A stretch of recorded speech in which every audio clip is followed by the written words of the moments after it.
Hello, welcome to another episode of Bunny Hugs and Mental Health here on YouTube. I'm your host, Todd Rennebaum, suicide attempt survivor and recovering substance abuser. This is a great episode. Again, this is someone I'm catching up with that's been on the podcast before. Her name is Izzy. Currently, she's living in New Zealand. When I last spoke to her, she was in London, and she's lived in Boston in between that. So this was a couple years ago I spoke to her. She was at that time in early recovery, and she had a very big TikTok presence, and she was kind of forming a community around TikTok and her recovery. I found that fascinating. So she's going to let us know what's been happening since I last spoke to her. It's been tumultuous, I'd say, but it's also inspiring. And now she's doing amazing things in New Zealand. I'll let her tell you all about it. But so without further ado, I give you Izzy.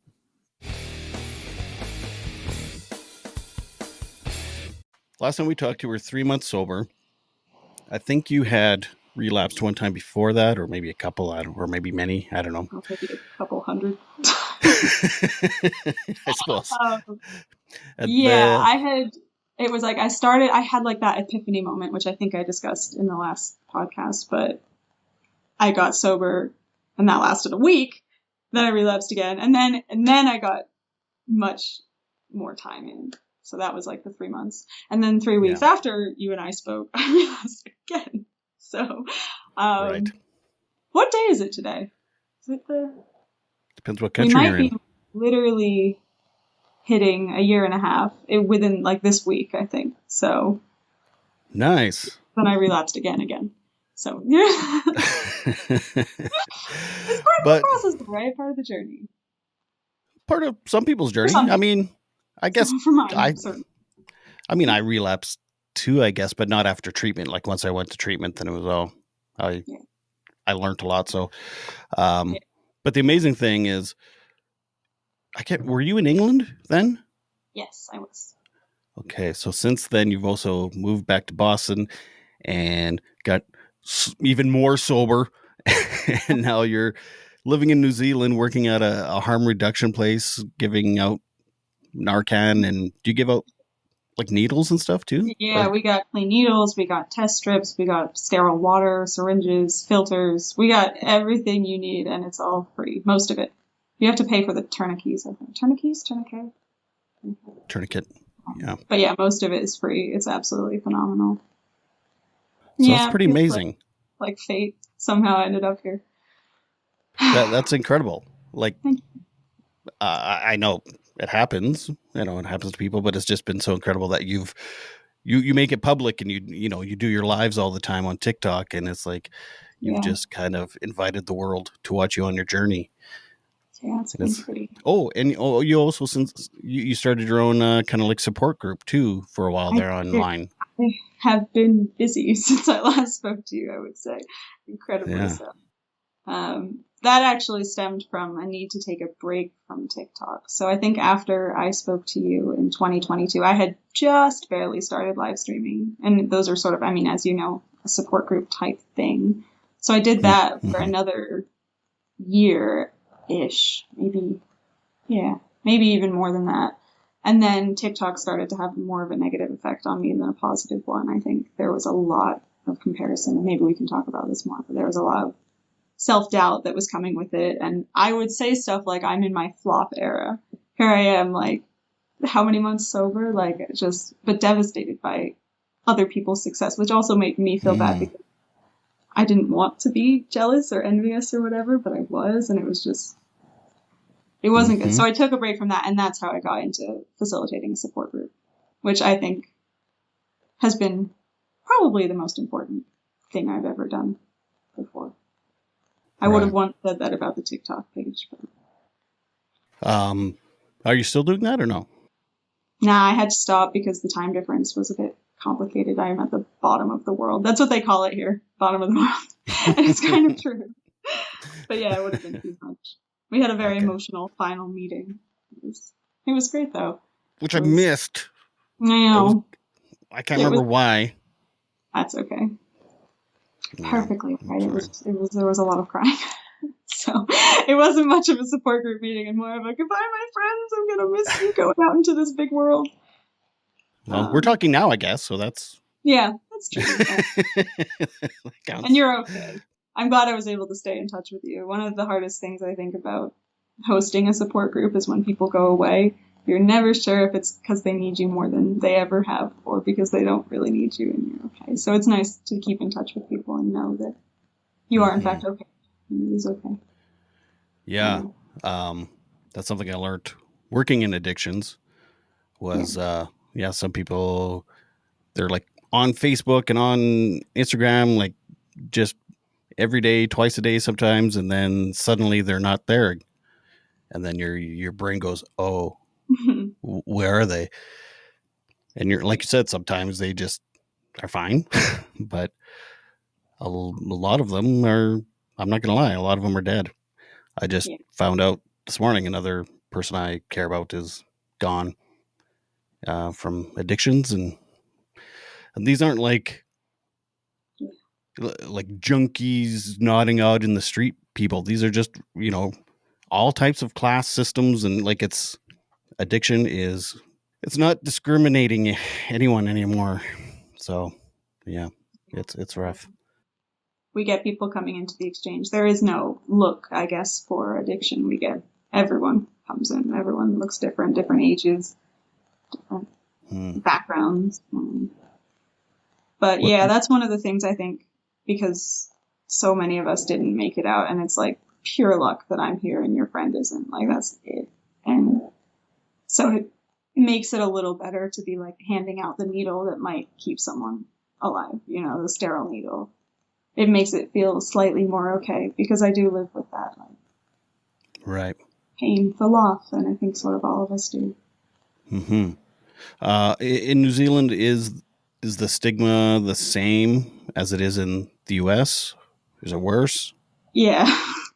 I don't know that it's worse, actually. It's pretty bad everywhere, especially against people that use IV drugs or that use drugs intravenously. In fact, I won't go into too much detail, but I actually went in to get a tattoo very recently, and I was like, I work at the needle exchange, and I've heard you guys, like, as tattoo artists and stuff, you need clean needles and sterile supplies, obviously. So we've worked in conjunction with tattoo artists. And I was like, yeah, I work for the needle exchange. And the guy was just like, I hate junkies. I don't like it when junkies come anywhere near my shop. Like, I hate them all. Like, I don't want anything to do with them. And I was like, oh my God. Like, and I think because I don't look like a person who struggles with addiction, like, people feel empowered to say this kind of stuff to me because I don't fit their stereotype. But it made me feel awful because I was like, what if he knew the truth? What if he knew what I've been through? Like, would he still say that? And would he, like, it feels horrible to know people think that way. So stigma is alive and well in this country, but not at my workplace. And I get why some people say that, like if they had a sibling or a best friend or something, like, I'm not trying to defend this person, but they were hurt somehow or something. Yeah. I think because they have in their head what, like, they would have that. I understand having relationships with people that have struggled with addiction can be very challenging, but lumping us all together that's where the discrimination comes in, I think. So that's right. Yeah, exactly. Yeah. Well, I'm sorry to hear that. I was hoping like New Zealand was like on the forefront of like amazing. Well, we were the first country to establish a needle exchange, though, all the way back in the 80s. So we have been on the forefront of reduction for a long time, which is pretty cool. So for every person that discriminates, there is another person who's saying that's not an accurate depiction of what addiction is like. There's good people here fighting too, which I think is awesome, especially compared to the UK. Like, I found there's many more support resources for people who are struggling with addiction. So far, I've been here for 3 weeks though, so you're still this is my initial observation. I know that since we've talked to you, open more about some of your traumas, opened up a bit more, and made some videos. And is that it, or do you talk about it on lives? I talk about it on live streams, probably more than I used to, because I've done a heck of a lot more therapy than I think I had in 2022. I think one of the cool things about getting sober, or at least stopping drinking, was even with my relapses, which tended to be like 3-day bender type things, like most of the time I was sober and I was actually able to do the work in therapy, whereas before it was like, I was in therapy, I'm doing that, I'm like facing this stuff, and then I would get out of session and drink my face off, like, so I wasn't Yeah. actually doing work. And since getting sober, therapy started working, and I started getting better. And then I needed to drink less, and then I drank less and got even better, So it was like, for once, a positive spiral upward in therapy. Yeah, good. Because you were kind of tiptoeing around some of it a bit, and which was fine. I wasn't going to pressure you, but Yeah, I uh, mean, you can but ask me anything. one of the big things that triggered your addiction, I guess. Well, I mean, you were using anyway, but you were having a hard time with grief Yeah. and guilt and whatever comes with a boyfriend taking their life and basically blaming you. For your listeners that do not know the story, when I was 21 and my ex-boyfriend was 19, he took his own life. It was like 13 Reasons Why. Like, there was a whole video note, horrible thing where he, essentially said it was my fault. And I had been drinking before. I was a bit of a binge drinker, but it had never been like an everyday thing for me. And when he died, it was so severe that, like, holding that blame, carrying that blame was just too much. And it was like, I will either die, like, I cannot handle this grief, or I will drink. And that's what it became. And drinking at the time looked like this brilliant escape. Like, I didn't have to feel my feelings, thank God, because it was just simply too much. So that's, when it kicked into high gear, I think, with the drinking. And that's when people started to get concerned. However many years running in zigzags away from that trauma, trying anything I could do to block it out, because I could not cope with that grief. How old are you now? 26. Just over 5 years since everything went down. And I mean, like, you were in university in a different country across the ocean, and it wasn't like you had friends and family that you trusted and loved by your side when this was happening. So that's, God, I couldn't imagine. It was intense. And honestly, I feel like with suicide bereavement, I don't know if you've experienced that. I feel like maybe we discussed this, but like, it's sort of it honestly didn't matter how many people I had around me. I was so alone in this relationship with him. And that's how I felt. I felt like I was still in a relationship with someone who had died. And no matter how many people surrounded me and loved me and stayed in my room till 4 a.m. to make sure I wasn't going to do anything stupid to myself, like, it didn't matter. I was stuck. It was just me and JJ. That was his name. So. Yeah, I've spoke with parents who have lost children to suicide and stuff, and it is a completely different grief. Apparently, I don't want to ever know that, but Honestly, it is the biggest trauma I've ever gone through, and hopefully will stay that way. I can't imagine. I don't know. I don't want to. You've peaked. Your trauma's peaked. I'm good now. I'm done. I've lived enough. And now you just help people not to experience trauma. Yeah, or I try. But it's interesting that you bring that up, because I've been thinking about suicide. I've been thinking about suicide a lot lately. That came out completely wrong.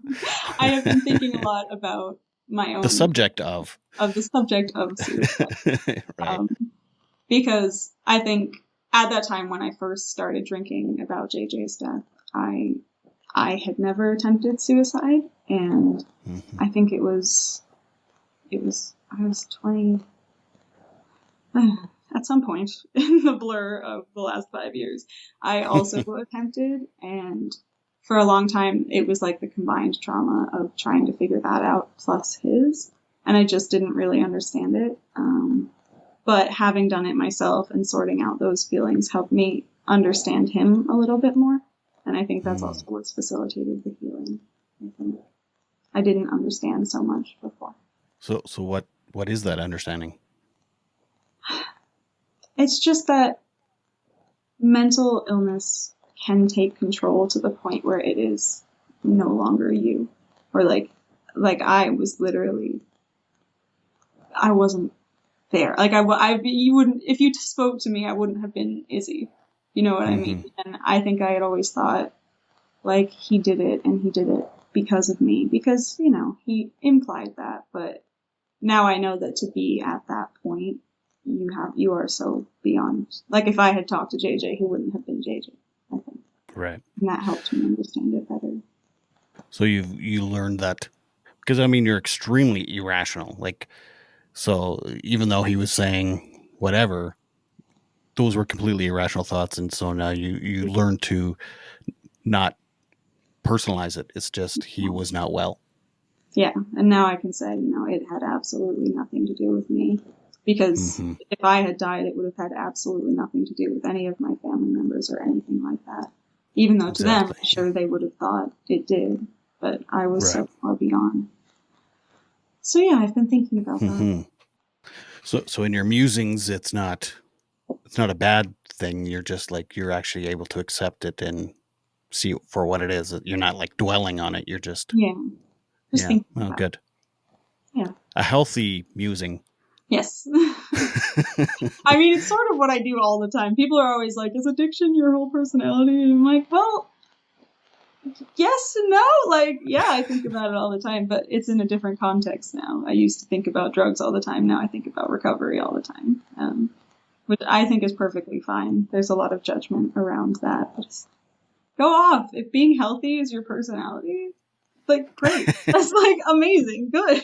Like, keep going, So. Yeah, exactly. Yeah, if that's your identity, then what the fuck do you care? Yeah, absolutely. Guy. One of the other things that made all of the suicide stuff more okay was being able to give back with the support group, because there were definitely people who were experiencing intense suicidal emotions, and I was able to, with the help of the rest of the group, like, it wasn't just on me, encourage them to get help and save themselves, and so that makes it a little better too. It's like, I couldn't save him, but I saved me, and I can help these people. Obviously, I'm not the savior, but you know what I mean. I can facilitate. Right.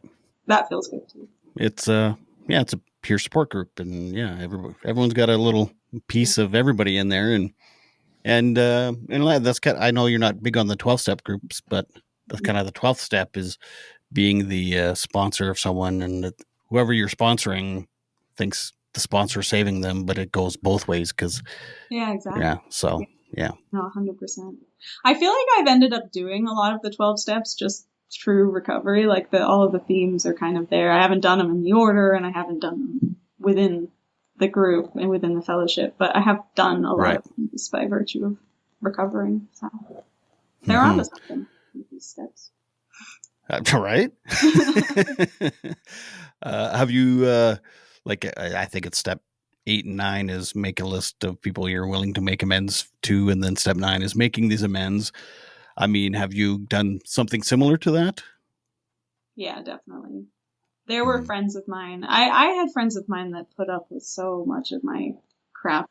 It was the people that I had actually fully driven away that I had to make amends to the most, because there were some people that, like, for some reason they could tolerate it better, and they almost wouldn't take my amends. And maybe we've got some work to do on that front, actually, now that I think of it. We might have some work to do going forward, but there were definitely friends that were like, Izzy, we love you so much. We got to take a step back. Like, you can't keep calling us at this hour. You can't keep whatever. And I definitely have had to go back to them and be like, nah, you were right. Like, I was even angry at the time when people were stepping back from me. That's how they would phrase it. Like, we just need to take a step back. And I was like, well, why? Like, I can't take a step back from this. This is my entire life. And now you're stepping away from me when I need you the most. And there was so much resentment. So before I could make amends with them, I had to make amends with myself. I don't know if that's one of the steps, but that's what I did. And then I went out to them like, listen, I know it sounds wild, but I am different now. And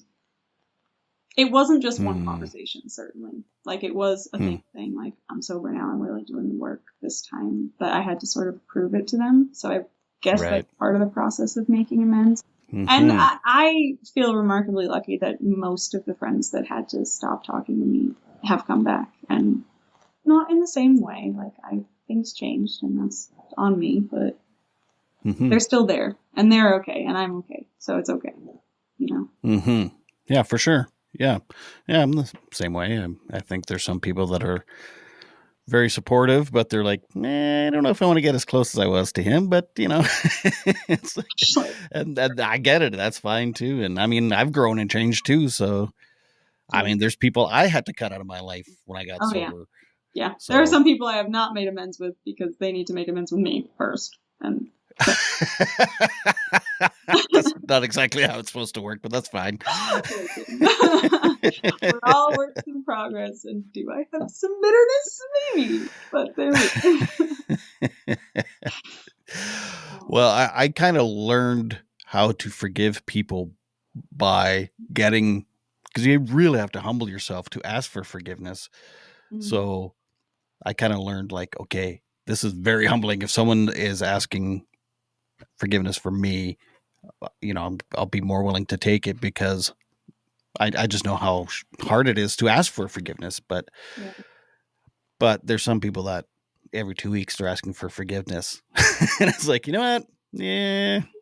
Like I said, I mean, the process of making amends is more than just saying I'm sorry. So that's right. Yeah, exactly. I would certainly accept certain people back if they really put in the work to make amends. And that's what gives me hope and gave me hope with my friends, like the knowledge that if people came to me and apologized, I would have it in my heart to forgive them, which means that my friends who love me also would have it in their heart. And that gave me hope. And it was true. So. Is there any relationships you are thinking of specifically that you miss? I don't have any friendships. I've been lucky in that, as far as the ones that I really massively fucked up in, I have made amends, and those friendships are okay. Oh, awesome. Perfect. I think I've probably mentioned, there's this one girl who I was drinking with, like we were she also knew my ex who had died, and so she, same spiral that I was in, and we would spiral together sometimes because it felt more comfortable.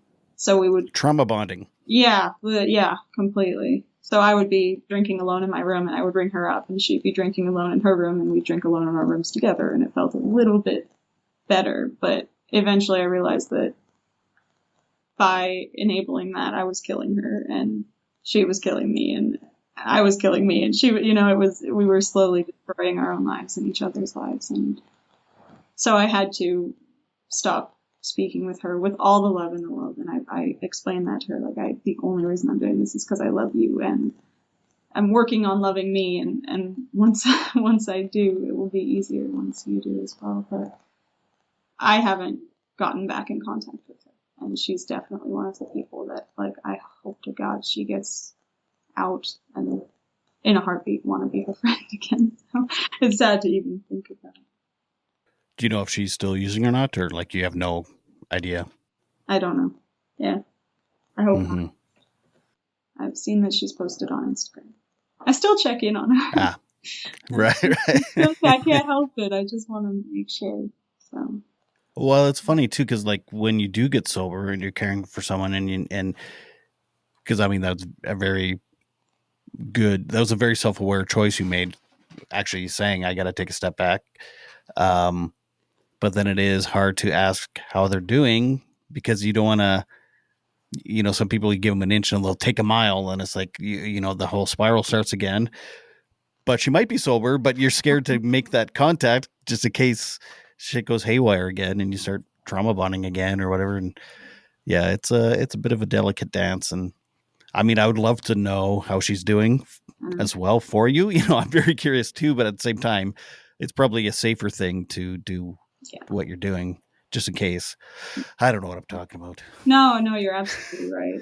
It is the safer thing. And it was probably one of the hardest decisions I've ever made, because I was saying goodbye to a friend who I cared about, and she had the same trauma as me, and it was heartbreaking. But I was also saying goodbye to someone that did enable me. So someone that would drink with me when no one else would, and that was hard. So, the other thing, and I don't know if you've come across this, but there was almost an element of, yes, she would enable me, but we also almost got into a competitive place. And that might have just been on my end, but because I compare myself like crazy, and I'm working on it.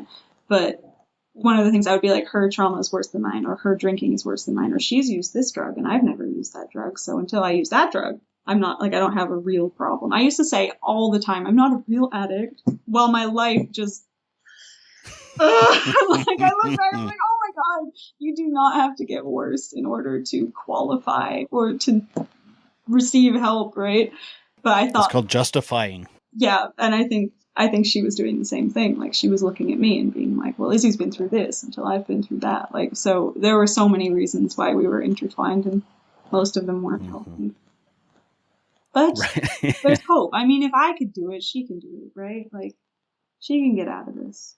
I believe For it. sure. Okay. I've talked to people that have been like, I'm not comparing you, but like No, people that have like lived on the streets in decades. like the worst places and they're sober. So yeah, You can do it. it's, yeah.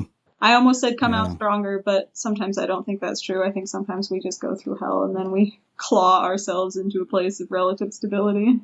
I don't know that I'm strong Yeah. now, but I'm more peaceful. I'm 7.5 years ish sober, and I'm still learning all the time. It's like it's like any other kind of skill or talent or anything else. It's like you're a 15-year-old and you're good at hockey, but you don't really hit your prime and start really understanding all the exercises you were doing when you're 15, 16 until you're 22, and it's just becomes second nature. And then then you open up your mind even further and you see things and you get more life experience. It's no longer just everything's making more sense now. Like, you know what I mean? And it's quite a beautiful spot to be in, to be honest with you. It gives me hope to hear you say that you're 7.5 years. That's cool. Like, I'm like a baby in sobriety right now.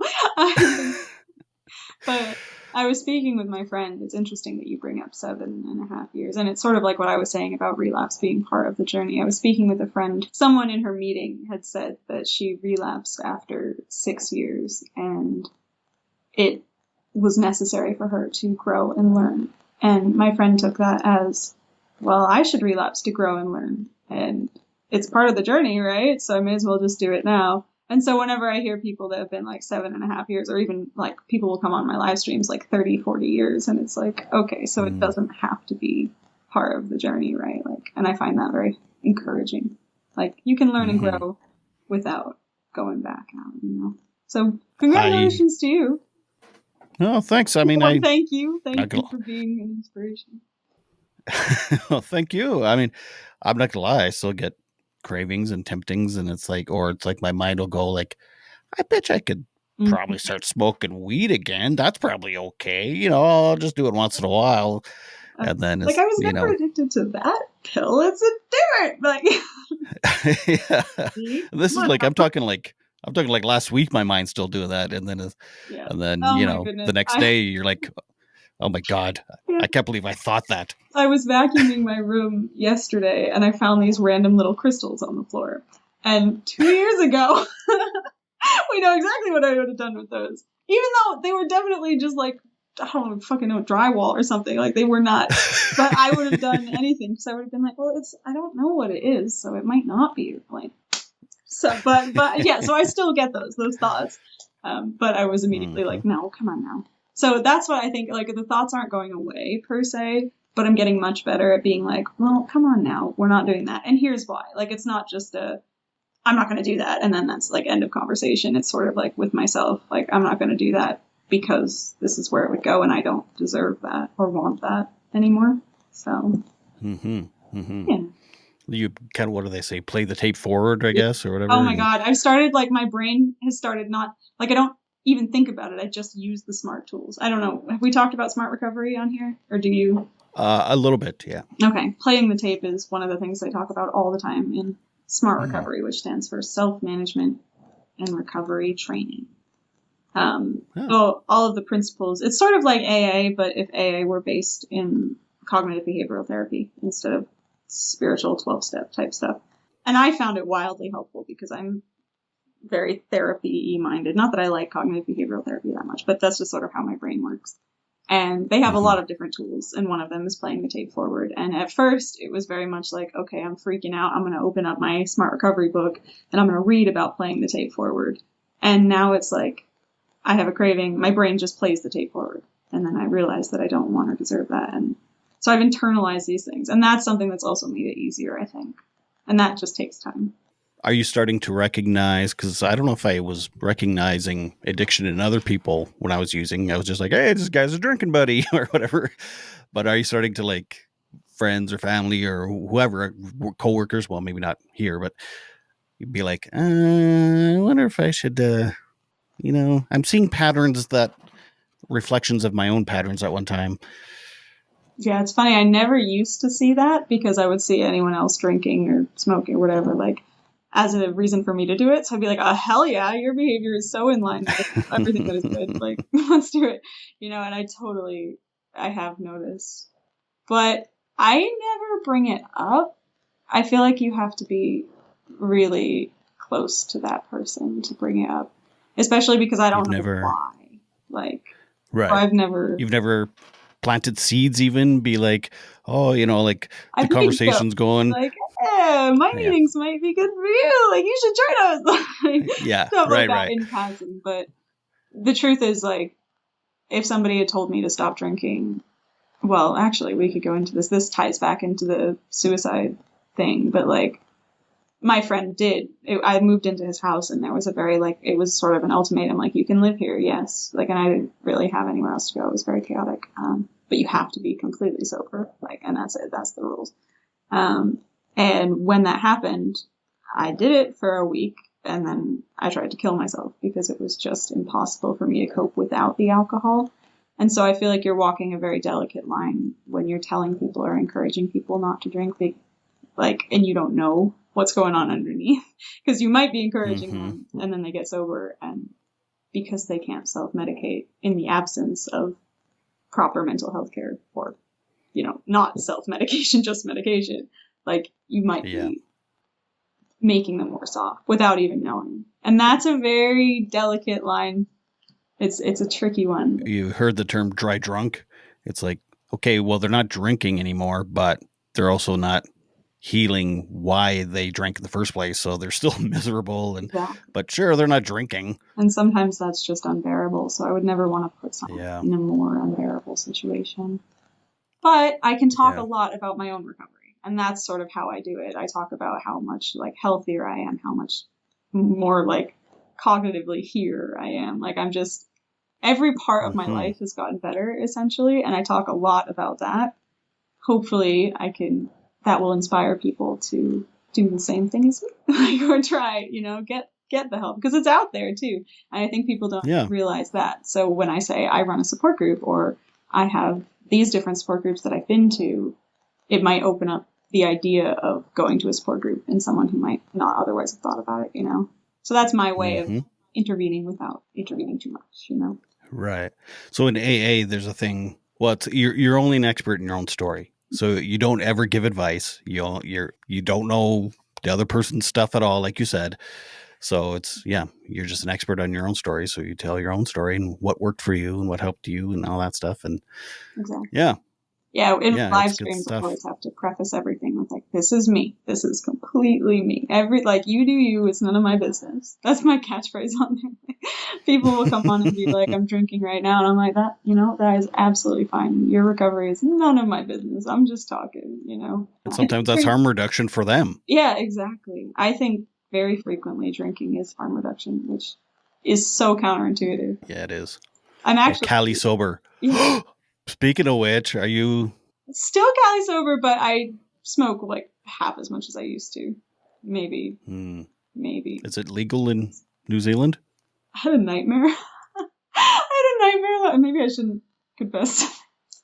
But no, it's actually just funny because I wasn't actually in possession of anything. But there was keef in the bottom of my grinder, and I had a nightmare that the police came and arrested me because I had a grinder.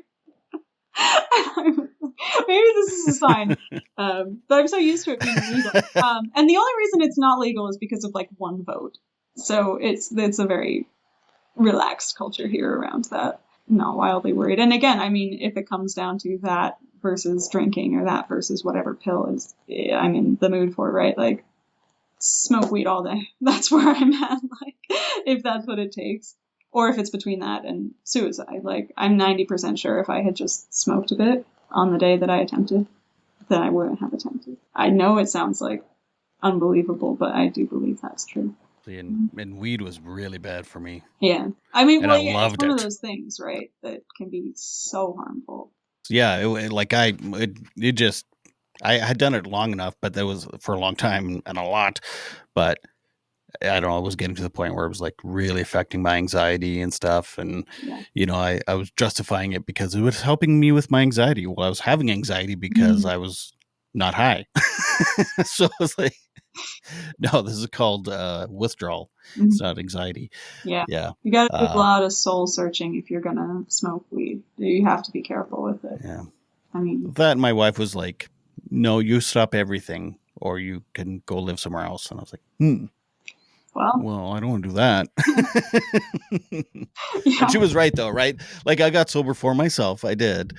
But, sometimes I do need a slap upside the head. Yeah. There's always a multitude of reasons why we do it. At the end of the day, yeah, it's none of my business how other people choose to go about their recovery. Quit weed? Great. Don't quit weed? Also great. Like, currently using clean needles? Great. Or sterile needles. We don't even say clean versus dirty, which I appreciate. Right. I don't even say I'm clean anymore. I just say sober because I was never dirty, Right. Yeah. But yeah, using a sterile needle versus not, like, go the fuck off or go the heck off. That's awesome, right? Pardon my French. Go the heck off. Take off, eh? Yeah, because it's harm reduction. So whatever recovery means to you, even if it's using sterile supplies, like, if that's a step in the right direction for you, then yeah, that's awesome. I'm curious that because you've been diagnosed with bipolar as well. How has getting sober affected your bipolar? Is it like hardly an issue now because you're sober? Was using making your bipolar symptoms worse? Probably. Almost certainly. Yeah, probably. Like, I mean, I don't probably. think it ever makes anything better, especially with mental health. You think it does, but it doesn't. So, or physical health. It's literal poison. It's so funny the way drinkers will defend alcohol. Like, oh my god, guys, at least be self-aware. You're drinking poison. It's not helping you. Like, it's good for your heart. No, it's not. Or if it is, it's bad for everything else.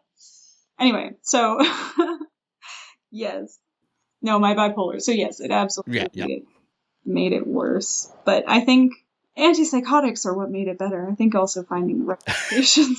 Like, I haven't had an episode since last August because I went on Latuda, which is the magic antipsychotic for people with bipolar. At least most of the people that I've heard that go on it, I'm like, whoa. And actually, I had wanted to go on it years ago, but it was like $800 a month after insurance, and I had really good insurance, so that was out of the question. I was like, well, I guess I'll just die instead, like, literally, because it was utterly unaffordable. It's like that meme, guess I'll die. The old guy. That's my option right now. No, but I got on it because it went generic it's been 2023, like January 2023, and then I had a terrible manic episode in August of 2023, and they were like, well, try this one. And I was like, really? I can afford it now? And I'm so happy I went on it, because it absolutely saved my life, better than any other medication I've ever been on. I still have symptoms of bipolar sometimes, but barely at all. Like, I don't have big episodes. Thank God, because that was exhausting. It's being managed. It's managed very well. I'm very impressed. It's actually, you can't get it in New Zealand. You have to import it from Australia. And I was joking with my aunt, like, if they won't do that for me, I'm going home. But I wasn't really joking. Like, if I can't get this medication, then I will make any decision necessary to get it because it is so life-saving. Interesting country. They also don't have Adderall here, which is so stupid because the stimulant abuse rates in this country are through the roof. Like, by far, meth and Ritalin are the two most abused drugs here. Heroin, barely a thing here. Cocaine, not really a thing. But those two? Fentanyl? Oh, not really. Like, maybe. Really? Not even 20 overdoses on that. They do have nitazene, which is a thing I haven't really heard of in the US, but it's like more potent than fentanyl, and that is making I don't remember the whole history, so don't quote me on this, but it was developed in China and then was like taken off the market because it was too fucking strong. Like, we're like, we don't even need this, like, for medical reasons. Let's just stop that. But it's made its way out into the world, so that's the bigger worry than fentanyl at the moment. Man, fentanyl around here is brutal. Fentanyl and meth, and I mean they're putting fentanyl in everything now too. It's like It's in the U.S. It's really truly unbelievable. But yeah, like I was saying, the methamphetamine and methylphenidate are the two most widely used drugs. And I don't think it's a coincidence that they have such a tight hold on, like they don't have amphetamine here for ADHD. I don't think it's a coincidence that people are abusing ADHD meds because they can't get medical, like they can't get a prescription for it because it's so tightly controlled. So I think a lot of people are self-medicating out here. I don't have the stats to back that up right now, but I bet if I looked it up, I'd be right, because that's like the thing with opiates, right? Like you stop people from getting them. They're in so much pain, they go to the street and get them because you need it for pain reduction. It's the same as relieving the symptoms of ADHD. So, well, I know people are so worried about, because I'm in recovery, and it was like a year ago I started on Concerta, which is a type of stimulant, and I don't crave it. It's not like I'm like they say it's very addicting. Well, but for people who need it as medicine, it's just medicine. Like I'm not, I don't get hooked to cough syrup when I have a cold. Like it's just, I take it and I need it and it makes me better. And exactly. That's not how you respond to a crisis. My God. I know, we'll take medication that works for people away. Oh, literally makes me so mad to think about. But that's all about what harm reduction is.